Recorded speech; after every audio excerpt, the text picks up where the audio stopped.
एक लाइन वो माता पिता खाती कहो। अरे तो दुनिया में के देवता बा,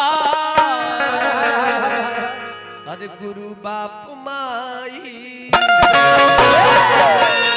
तो तनी चलती में रहे। अरे तो दुनिया में के देवता बा, गुरु बाप माई से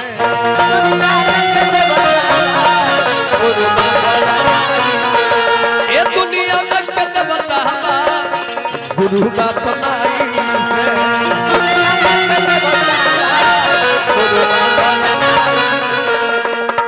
दुनिया में के देवता बा गुरु बाप माई से। गुरु के स्थान हमने के बहुत ऊंचा दिले वाली। आहा 9 महीना मैया तोहे गर्भ में रखली, अरे 9 महीना मैया तोहे गर्भ में रखली, 9 महीना मैया तोहे गर्भ में रखली। महतारिये जाने ली कि कैसे। आहा हमनी के उहे माई है आज 9 महीना अपना गर्भ में रखी है तब भारी ना लगी। अगर 2 जना बेबुआ बाड़े आ कह दे कि 1 महीना तू रखो आ 1 महीना हम रखो तो महीना बटाए लगी, महीना बटाए लगी कि 1 महीना भैया तू रखो 1 महीना हम रखता नहीं। वो बाबू होखस चाहे माई होखस 9 महीना माई रखलस तो भारी ना लगल आ लगल 2 भाई होके आ माई के बाटे के 1 महीना तू रख इहो हमरे इहो पुत्र है। 9 महीना मैया तोहे गर्भ में रखल,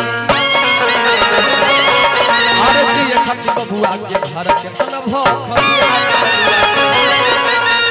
9 महीना मैया तोहे गर्भ में रखली आ जिए खातिर बबुआ के भारा के तना भखली। अरे मेहरी में लुभा गइला, मेहरी में लुभा गइला बाप माई के भुलाई के।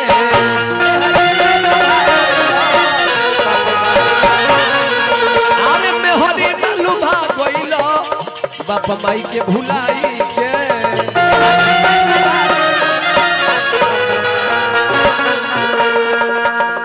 आहा तब चाहब कि तने को जयकार कृष्ण भगवान के लग जाओ। प्रेम से बोले कृष्ण भगवान की। सुगनवा मैनवा भोर हो गईले, ये सुगनवा भोर हो गईले।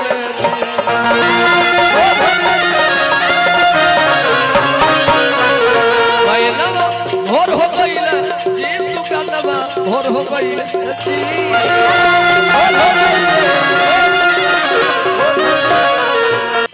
मैनवा भोर हो गईले जी, सुगनवा भोर हो गईले जी। त गोड़ लागे के बाद चले के गोड़ लागे हो, अरे कृष्ण लागे।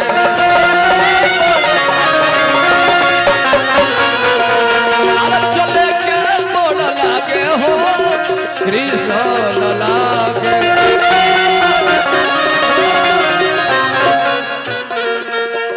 कृष्ण लला के संग में राधा मैया के,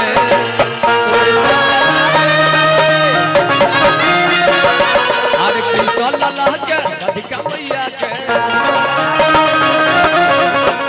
अब चाहो आके तनी सभे खड़ा हो जाओ अपना अपना स्थान पर सभे।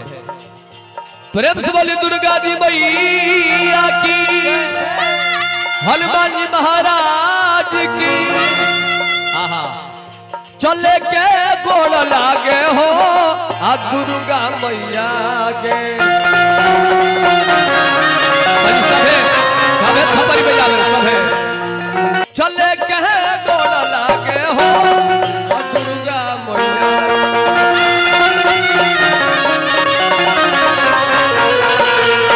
चले के गोड़ लागे हो आ दुर्गा।